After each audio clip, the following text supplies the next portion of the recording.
Hey everyone. All right, welcome back. James Gardner here. This is another Conversations in Courage.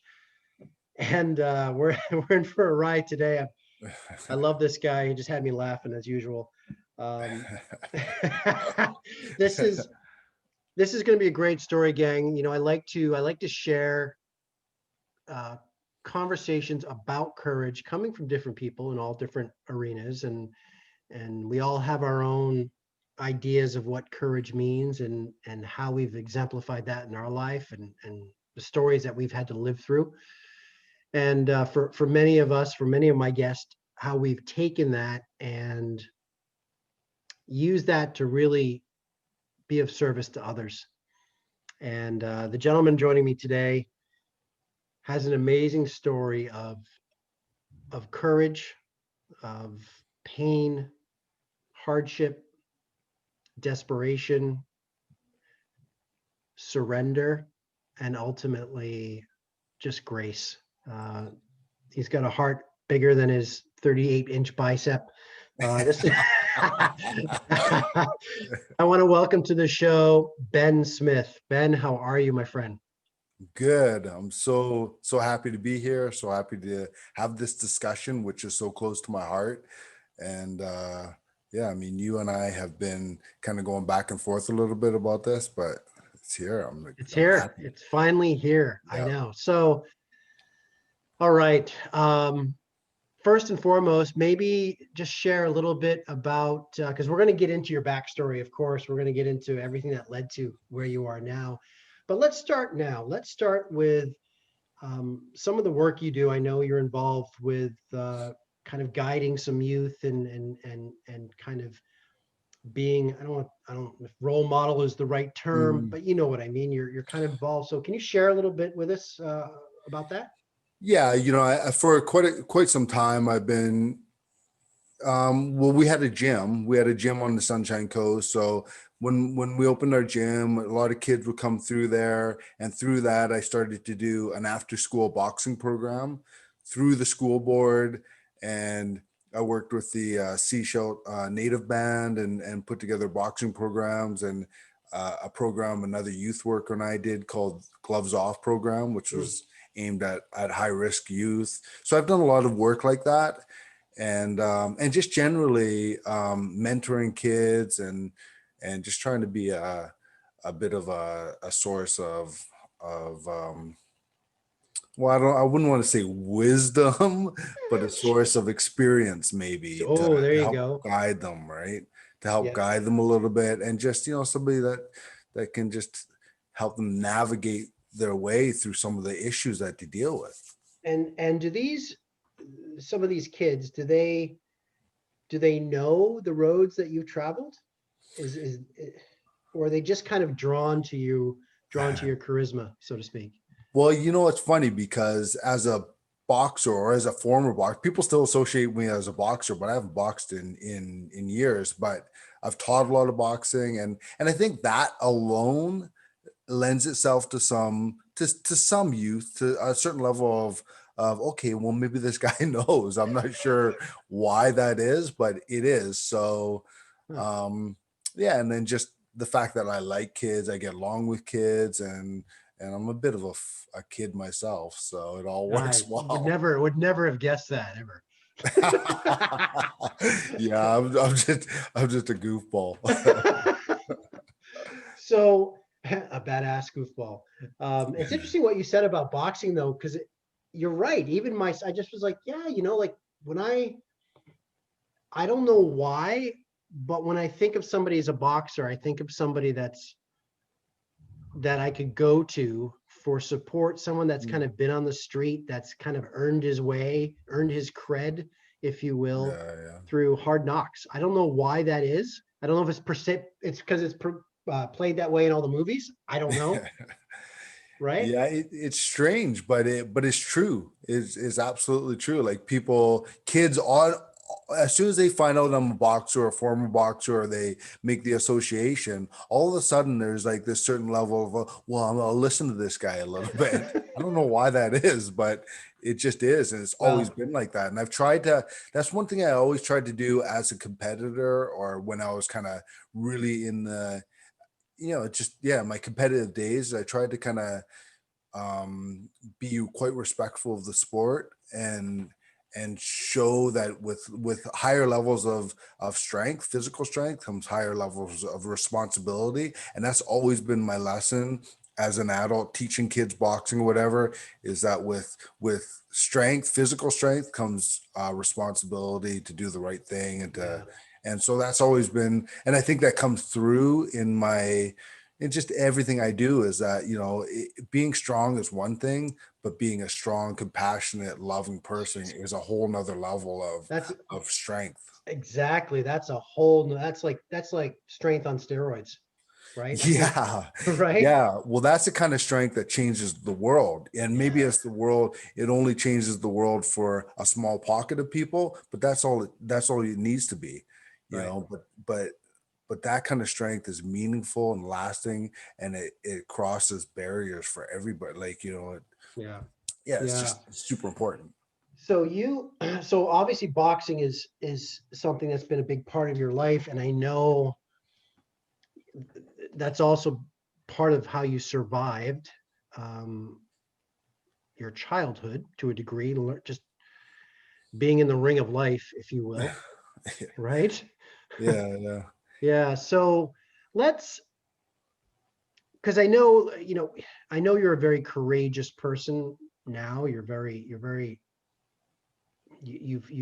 we're gonna dive into your story, but like most people, like myself, being born with asthma and being very weak and timid, it was something that I had to learn and adopt and harness as I grew up and as I stepped out into life more and more and more. For you, it's would it be fair to say that started on your journey? That journey started, excuse me, when you were a youth, like when you were a young kid. Yeah, well, it started like really, really early, because I'm born in Seattle. I was born in Seattle, and I was adopted. And I was adopted because I was just actually at the time, my adopted parents had to get lawyers and doctors and everything to agree that they could adopt me, because I was called an unadoptable child back then because my allergies were so severe. Oh I my have gosh. born with metatarsus ferris, so my feet pointed together like Forrest Gump, and I learned actually how to walk pivoting on braces, and so I had all these issues from a real like young age. And then I just was thrust into an environment where, my parents moved, my Caucasian parents, adopted parents, moved my adopted brother and I to Vancouver, and where we adopted my sister. And it's just right from the get-go, it was like I experienced tons of racism and violence, and in my home and everywhere, right? So it was a pretty rocky start. Wow. And that was unrelentless, right? I mean, it was Well, it every was it was unrelentless, like it was relentless, because it was a lot of it stemmed from my brother, right? My older brother, who just had like real intense anger and rage, and so a lot of it got vented onto me from him. But then because he did it, it just, his friends and everything, and my parents divorced when I was in grade 3. So my brother and I lived with my dad in a little tiny mouse infested shack in East Vancouver, and he would work a lot. So basically, my brother and I would be left on our own a lot in this really tough neighborhood. And so kids were always over at our home because it was like a free for all, like where there's no adult supervision for a lot of times, right? And I would take like whoopings, ass whoopings, like by my brother and his friends, just daily, and there was no escape, right? Because I couldn't go home because it was just as bad, if not worse, at home. I was getting it at school. I was getting it on the way to school. I was getting it, and I remember being so young and just grade 3ish, and it was before that too, but it really escalated when after my parents divorced. And I remember praying by the end of by the side of my bed, just for maybe today, nobody will call me a nigger and nobody will beat me up. And very rare were my prayers ever answered, right? Very, right up until I was 15, pretty much. It was just, for me, it was just really hard. So it seems like it was just like I would brush my teeth every day. You would get in a scrap every day. Pretty much, yeah. Pretty Because much. like I said, my brother and I fought all the time, and he was tough. He was a tough, very very tough kid. So he was a very tough kid, and I always lost. But he also had really tough friends who would always be at our home, just giving me, everything was fighting and fighting and fighting, getting beat So up, and fighting. so at some point, inevitably, everybody we reach a breaking point in terms of that. So when did you like? I know you prayed for it to stop. When did you start to make it stop yourself? Well, I was boxing. I started wrestling and boxing around like grade 8, and Okay. but the boxing gym closed, and right on the heels of me being, so I've been arrested before I got out of grade 9. I've been arrested 3 times, and right on the heels of my third arrest, and I was also in an alternative school in grade 9, and they told me I couldn't come back. So right on the heels of all of that, the boxing gym closed, and I'm like, oh my God, what am I gonna do? Like I just been told by a judge after my third arrest. I got arrested for breaking into a pub 2 days after I finished my community hours for stealing a purse. And an adjudicator told me, you're not gonna make it. He said, kid, you're not gonna make it. And it was just like, I really was really feeling hopeless at that moment. But I for whatever reason, my brother brought home some muscle magazines, and as Yeah. soon as I opened up the muscle magazines, I was like, this is my calling, because the boxing gym closed on me. And it's Yeah. like, that was the one thing I thought was going to save me, was boxing, but they closed, and I needed coaches and I needed people to spar or whatever. But the weights, all I needed was the weights, the iron. Nobody could Yeah. take that away from me. And once I realized that I could control my own destiny by just having the will to just use these weights to mold myself into somebody that couldn't be called a nigger and couldn't be beat up anymore and couldn't do whatever. That's the first time I started to feel like I had some control in my life. The very first time in my life, aside from, well, boxing too, but again, I was always at the mercy of coaches or whoever, right? So yeah, you were in the arena, you were in the ring with yourself now with the iron, and you started to build your physique, started to build some mental stamina, some mindset. Uh, Confidence. yeah, and so obviously, I mean, I know you're a fit guy now. Back then, did the transformation happen fairly quickly once you started doing that, where you started to kind of get some size, and all of a sudden people are like, "Whoa, what's going on?" Well, you know what it was, actually, to tell you the truth, because I think I was always, I ran track, and I was always athletic, and I was a good athlete. But I responded very quickly to the weights, but really the biggest thing was my mindset. My Mm, mindset. So, my body and everything, it grew really fast, and I had my body, all that stuff was good, but my mindset switched almost overnight for the first time. And I just realized, like, God, I'm not that person. I remember telling myself, I promised myself, one day people are going to care that I lived, and one day people are going to care and care that I have something to say. They're going to listen to me, because I felt like nobody cared. Nobody mm, cared.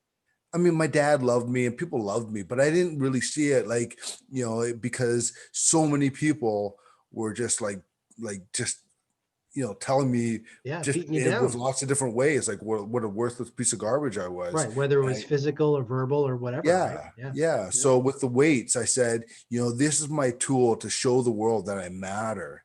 And that switch in my mind, where it's like, you know what, I'm gonna prove that I matter. That's what changed everything for me for the first time.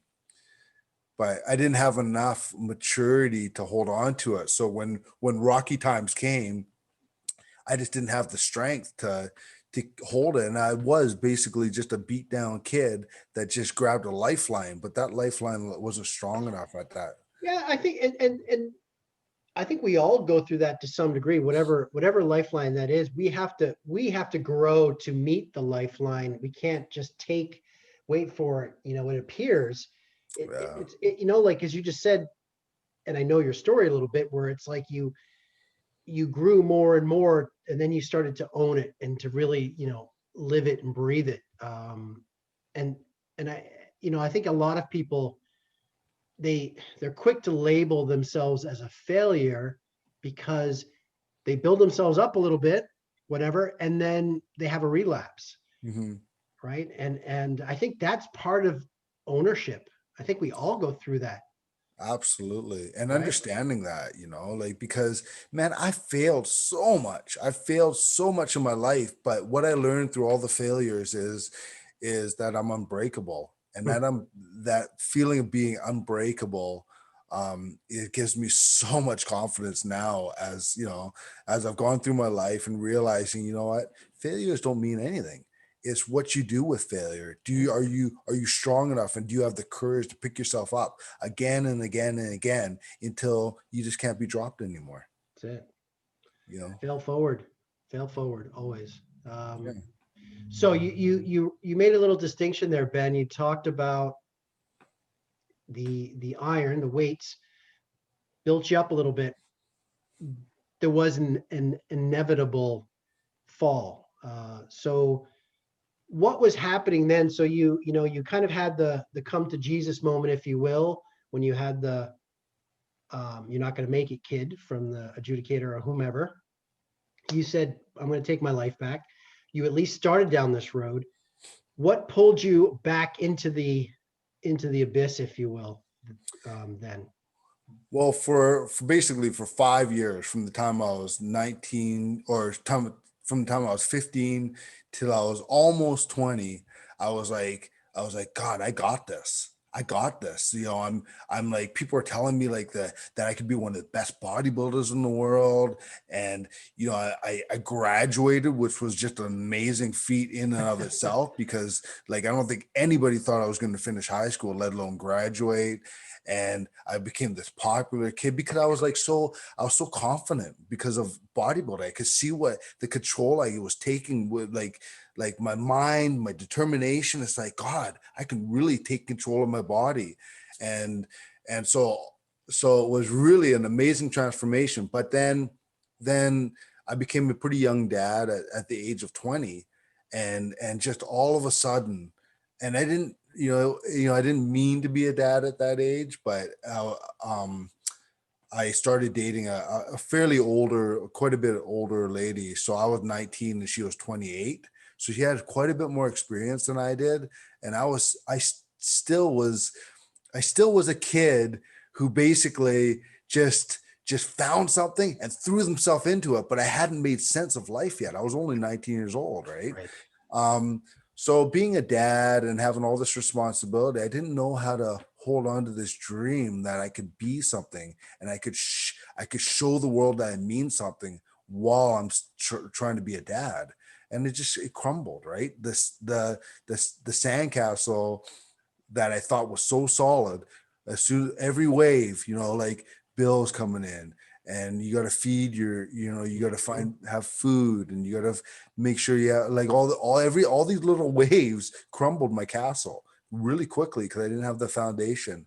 And and then I end up breaking up with my daughter's mom, and she ended up taking my daughter um away from me. It was a long story, but I went through just a crazy year of trying to find, trying to see my daughter. And then finally, after winning my rights in court to see my daughter, and yeah, I went to pick her up one day and she was gone. Her mom had just disappeared with her. I didn't know where she lived. And that's when I kind of really hit my deepest, darkest moment. So yeah, you know, I always talk about. I use the term jungle events in life. In my, I've just gone through a jungle event myself, and I think that's one of you've had a couple, and that was a major event that occurred where you you went deep it took you deep into rock bottom, into the jungle to uh, hopefully come out the other side. And I mean, I can't imagine the struggle. First off, I'm going to back up, Ben. You know, even at 19, even I got started late. I had my oldest, my first child when I was 37, my Hmm. first daughter. And It's even then, in a great marriage, I still all of a sudden had to deal with this. Well, I don't know. I have all these dreams and these aspirations and doing this, and now I have this, and I'm trying to make sense of of being a dad, and then the added responsibility that comes with that, and the stress that comes with it, and it's something that I think, it's like they don't fucking teach you that in the playbook of life, no, you know. no. And it They don't teach you how to hold on to your own dreams while you do what you need to do to foster the dreams of another, right? right. Which is your offspring, which is your Ah, children, right? that's it. That's You know, it. and I So think that's you see that so much in people that just seem kind of, they seem kind of deadened, right? Because they've forgotten their dreams, or they had to give up on their dreams, and it just kills them a little bit. But totally, totally, yeah, yeah. It's a shame. I see it a lot. I see it a lot. I work with a lot of mom business owners, and they're trying to be a mom. They're trying to run a business.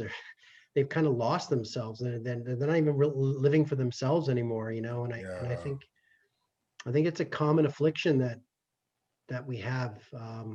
And that's a great. You just you really said something that really stuck with me, which is I can't. I'm going to paraphrase it because I can't remember it, but it was like we don't know how to we don't know how to hold on to our own dreams and our own aspirations when all of a sudden we have another in tow, yeah. and then inspire them to do the same. Yeah, yeah. Well, I think if we're gonna have a conversation about courage, I think a lot of that conversation has to be the courage to be yourself, and if you're talking about, if you're having that conversation, you have to have the courage to be true to yourself while at the same time not hurting others. And Ah, obviously, it's hurting another if you don't take care of your offspring, or if you don't do the responsible thing. But you still need to be true to yourself, true. and there's no reason why you shouldn't be true to yourself. And I think we put so much pressure on ourselves, and we're trying to listen to so many other people instead of following our hearts and listening to our hearts, and just taking a deep breath and realizing you can do it all. But you need to start with, like, slow down, take some breaths, and be true to yourself. Because if you're not true to yourself, then all of a sudden you're a drag, and you can't honestly be the best for anybody if you're not being the best 100%. for yourself. And I learned that, like, over many struggles myself. So you I know know. It took me 48 years to even get a glimpse of really the profound understanding of what it means to stand in my inner truth. yeah, So I hear you, man. I hear you. Um, so powerful though, right? it is, It's and so it's powerful. so powerful. Yeah, and it's liberating. It's freedom. Oh, To me, it's it's cool. a sense of freedom, right? I agree. Wow. So segueing back though, so here you are. You finally get your court order to have visitation rights or whatever it was, and you go there and she's gone, just vanished. Yeah. And then you just went ape shit. Did you kind of what'd you do? Like, Well, the thing is, the lead up to that was like almost a year, right? So, because I went to trade school, and then when I finished trade school, the first job I could get was in Prince George. So I was living in Vancouver. My daughter was in Vancouver, and I took this job in Prince George. And so all of a sudden, I'm trying to see my daughter, and dealing with all this thing, like, so far away, 10 hours away, right? And I had suffered a real bad work accident at in Prince George that almost killed me. And they said I might not walk again, normal again. And it still bugs me to this day. My home was broken into and everything I owned was stolen, and I was accused of like I had to defend myself in court or defend myself of all these outrageous allegations. And it was just such a crazy year. So when at the end of that year, I won my right to see my daughter, and then it got disputed by her mom, and then I won again, and now I was like, finally it's over, and finally I can get my life together. And then I went to pick her up one day, and they were just gone. They were just gone. I didn't know where they were. I didn't. Nobody would, So that was the breaking point for me, because the whole year had been this like steady, Sure. deterioration of my life. So, so when you broke, what happened? Can you share with us? Where did that take you? Well, when I broke, I was working as a bouncer in a really tough night, like a really tough nightclub. It was a bar, a lounge, and a nightclub, and it was known as a place to go to fight and just get really crazy, right? And I was like, you know what, I don't even want to live anymore, and somebody's going to pay before I go, because I really was all I wanted to do was I just wanted the pain to end. And in the previous year I'd been admitted to the hospital for a suicide attempt. But it was really a pathetic, not a pathetic, but it was really, I just was so tired of the pain from my injuries and all this Yeah. stuff. So I swallowed a bunch of painkillers and got admitted to the hospital for a suicide attempt. So when my daughter was taken and I'm working in this bar, I said, you know what, I'm hanging by a thread. And at any moment, like I just want it to end. But before I do, I want retribution. I did not deserve this life. I did not deserve to be this worthless piece of garbage nigger that got beaten and forgotten and abused and this and that. And I want payback. And so that rage was the only thing that was keeping me going. Um, and so that was my darkest moment, just drugs and cocaine and fighting everybody, knocking out everybody I could find and all this kind of stuff. And so that was really a dark moment for me. Um, yeah, yeah, I So forget the actual question, but it was this no, whole build up. that's it. I mean, yeah. I mean, you answered it, right? I mean, you were at your breaking point was you wanted retribution, and I could feel it even in you recounting the story of that. I could feel it. I could, and I actually got emotional about it because I could feel I could put myself in that situation and feel what you were feeling. So, Well, I actually I sometimes talk about this to people, not about the situation itself, but it's really a really amazing thing. I don't wish it on anybody, but just to be completely fearless. It's just like, I don't care if I live or die. I don't care about consequences anymore, because there's nothing to live for anymore. Like when you get to that point of absolute, and I wrote about that in my book. A lot of my book that I wrote, which is it hasn't been published yet, but a lot of my book is about what do you do when you're like filled with nothing but self-loathing, where you hate yourself so much and you hate the world you're in so much. Like how do you get out of that? hmm. And that was really my quest, right? So, and you did. So I tell, did. that's a beautiful segue, beautiful self segue there, Ben. So how did you escape that phase of retribution and self-loathing at the nightclub, just looking for a beat down every night, doing drugs?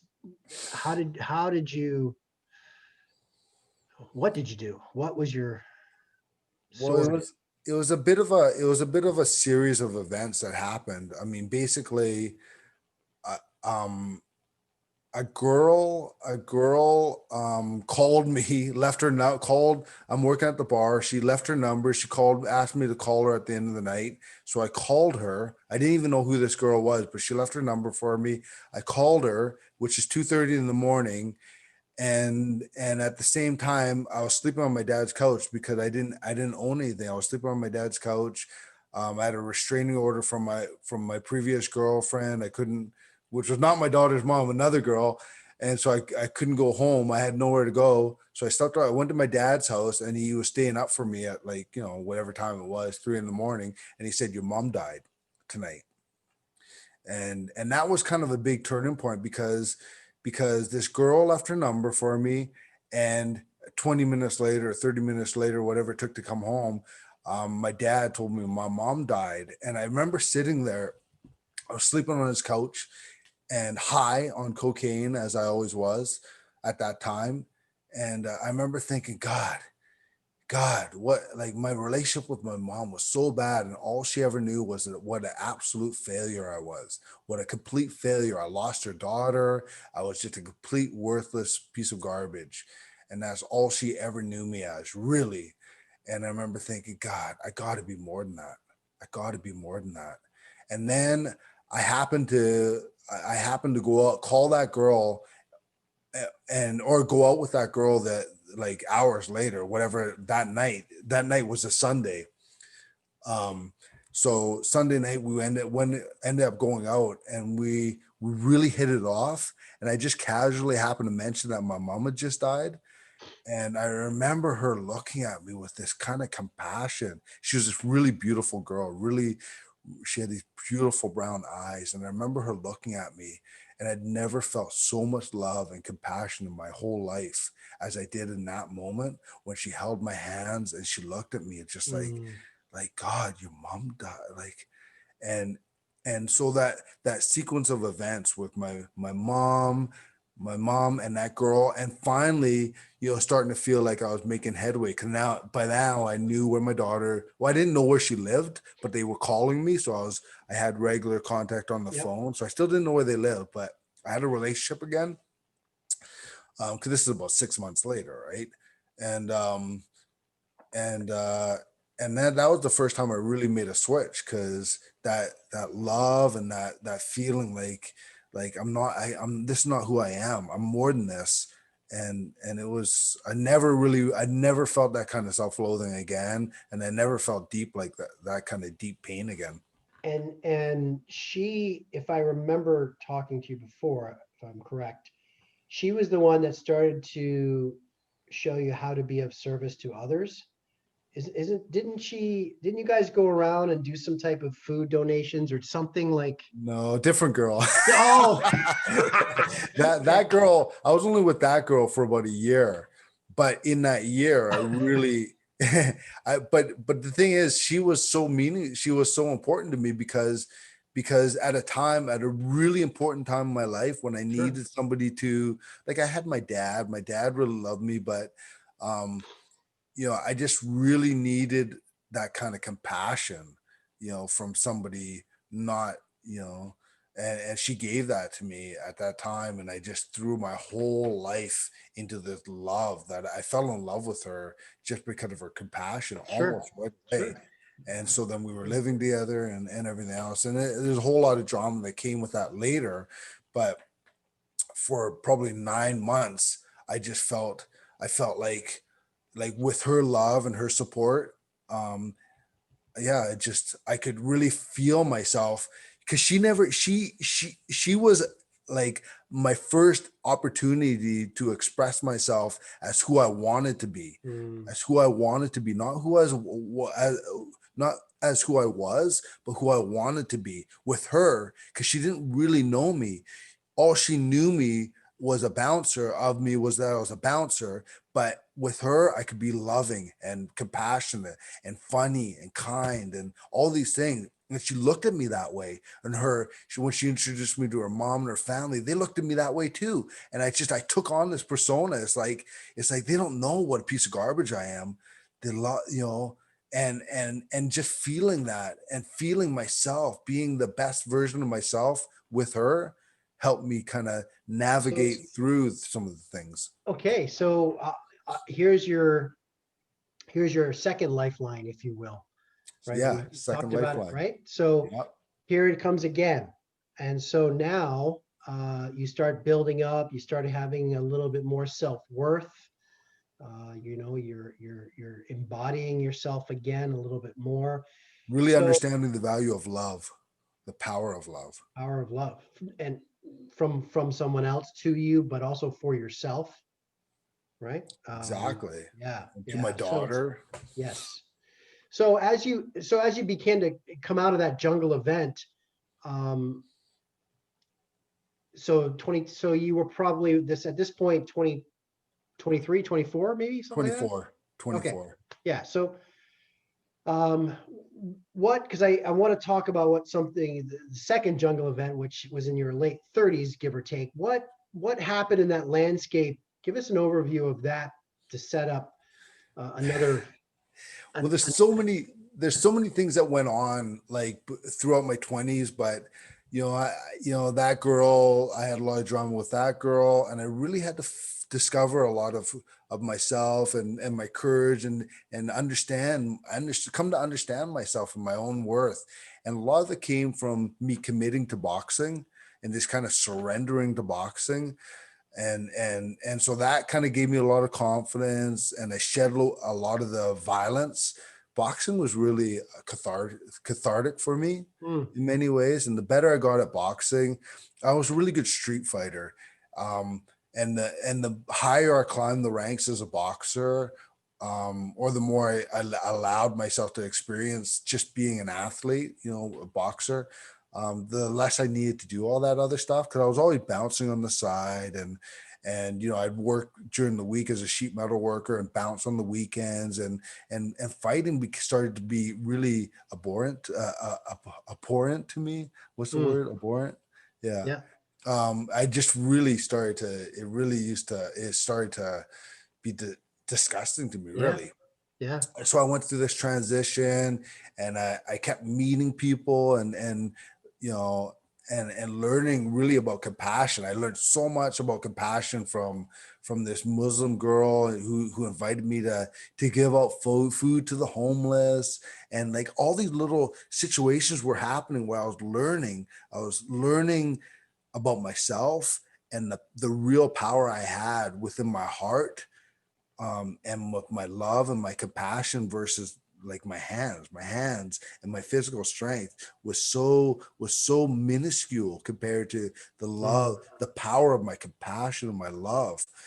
And so I was learning all these things, but I still hadn't made sense of my past. I still hadn't made sense of my past. So again, when the waves kept coming in my life, I still didn't have the foundation of self-assurance, to know who I was, know my value as a human being in this world, and know that no matter what happens, I'm a good person and I deserve to be here. And no matter what anybody else says, no matter how much it may look like I am a failure on the outside, I know in my heart I deserve to be here, and I'm as worthy as anybody else. And it took me having a mental breakdown at the age of almost 40. I was 39 when it happened.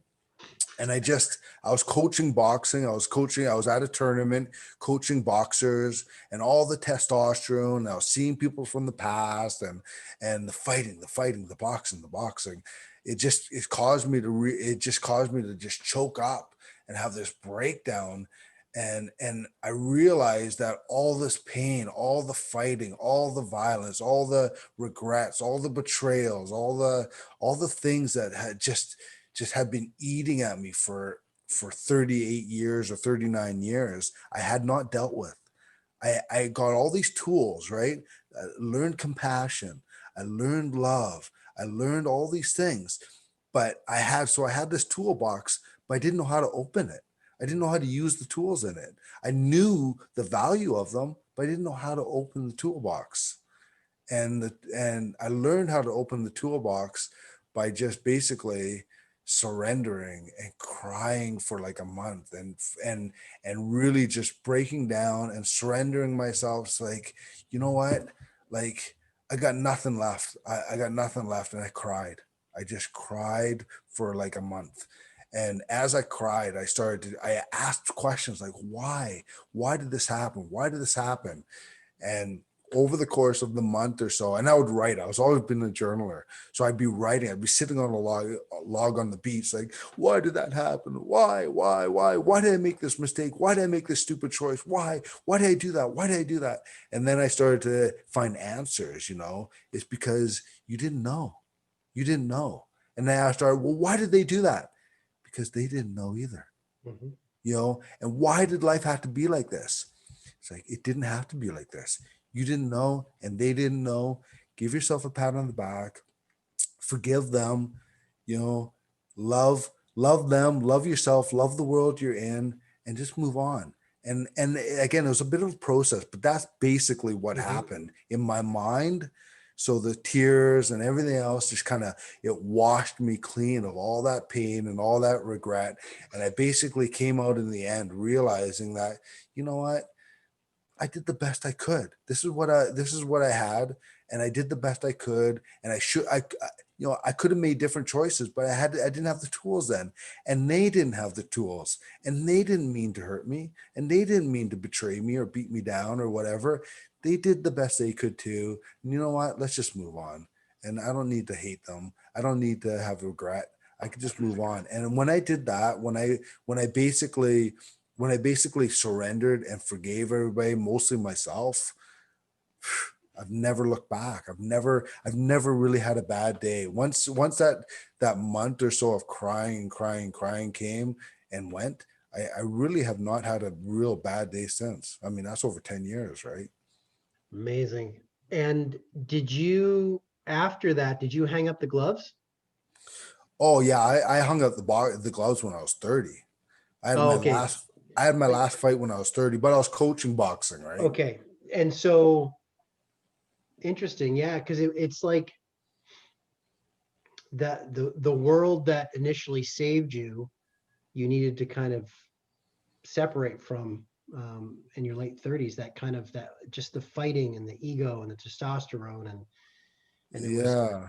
you needed to go into an arena of love and compassion and surrender and Well, not a it fight. had been happening as a bouncer too, like because I started bouncing at like high school parties and different things when I was 17, and then I started working in bars when I was 18, and I bounced right up until I stopped when I was 32 or 33. So it was a lot of many years, like 14 years, I think it turned out to be.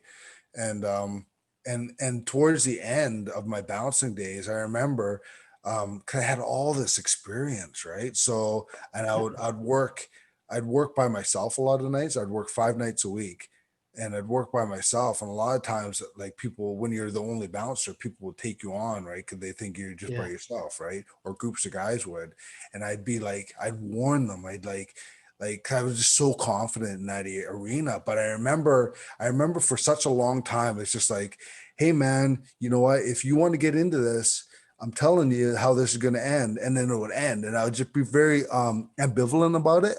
But that ambivalence, as I started to learn about love and compassion and things like that, and what my real value was, and how fleeting physical strength is, it started to hurt me more and more and more, to the point where I would actually literally like, please just go away, just go home, leave the bar or whatever, and then I'll knock them out or do whatever like I had to do my job. And I'll cry. I'd cry like I'd be driving home and I just could not stop the tears, because Mm, it's like I didn't ask to be this guy. I didn't. I mean, there were so many years when I was a kid, and I wanted to be this tough, fearless guy, so nobody could call me a nigger, and nobody could beat me up anymore. And then here I am, in my 30s, and it's just like, this is who I am. I don't want to be this guy. I don't want to be this guy. Like, why am I still doing this? Why am I still fighting? And why am I beating people up? And I'll cry, and I'd be like so emotional about it. And so I was carrying that stuff with me, but I'd never really fully dealt with it. So it didn't really come out until this boxing tournament when I was 39 or whatever it was, yeah. 40-ish or whatever. Is it true? Is it true that you never lost a fight? A street fight? Yeah.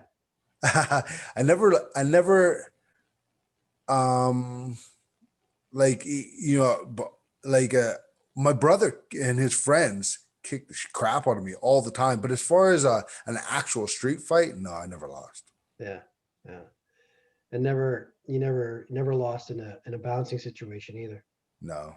I Nice. lost some situations, or I got the worst end of a situation when I fought like five guys or something like that. Like it's hard to fight five, six, seven guys, right? Yeah, you think? So I definitely got the worst end of that a couple times, but as far as one on one, not even close. Wow. Not even close. So that was my situation when I was bouncing, once I got to a certain level of experience, when I was 17, 18, 19, I didn't have the confidence. But after that, especially after Willow was taken, I just really didn't care anymore. I was just, it seemed like I saw everybody in slow motion because my whole life, and a lot of people didn't understand that. It's like, when other kids were going home and watching cartoons, I watched cartoons too, but I also would be, my brother and I would be fighting. We'd be playing this. We used to play this corner game called the corner game, where one of us would stand in the corner and have to bare knuckle fight his way out while the other guy tried to pound his way, keep him in. And we'd do that for like the length of a commercial, and then we'd go watch TV, and then we'd flip Oh my flip God. positions, right? So we do that thing, like everything was fighting, and his friends, we'd come over and have these like just fighting Wow. all the time. So when you do that so much, eventually you become an adult, you become a bouncer, and everything seems in slow motion. Like I started wrestling in grade 8. I was a boxer. I was obviously a strong guy, and then so I just feel like I was Yeah. watching everybody in slow motion, Yeah. right? Yeah. So there was never that physical fear. It was always the fear as I got on about every time I would get in these situations. Once I got to a certain point, I knew it was chipping away at my soul. Like it was chipping away at me. So it, like, when I was 29, 30, whatever it was, it's just like, I get in these situations and I'm a bouncer. I got to do my job, but it's like I'm chipping away at my soul. And the Yeah. further I go, the further I get away from who I want to be, the harder it is to get back. So it's like the seesaw. I want to be this loving guy. I want to be this caring guy. I want to be this guy that doesn't need people to pat him on the back because he's this tough guy. But yet, I keep getting these situations. It's just like, I want to be loving. I want to be compassionate. I want to be a person of nonviolence. And finally I was able to go become that person, right? Yeah. And I mean, you're a fighter who is, now fights with the gloves of love and compassion and grace, and it's amazing. And I know, uh, your relationship with your daughter is amazing. I know Amazing. that, right? And I believe we're going to tie this up now, but I also believe you're doing a podcast with your daughter. Aren't you doing a podcast? That's right. Loving Goliath. It's Nice. called Loving Goliath, which is just basically her and I chat about just life issues, right? A lot of it is, so my book, which again is unpublished, but it's written, is really about that. It's called, the title I have right now, I don't know if this is the title when it gets published, is Killing Goliath, because it's about killing the monster within myself.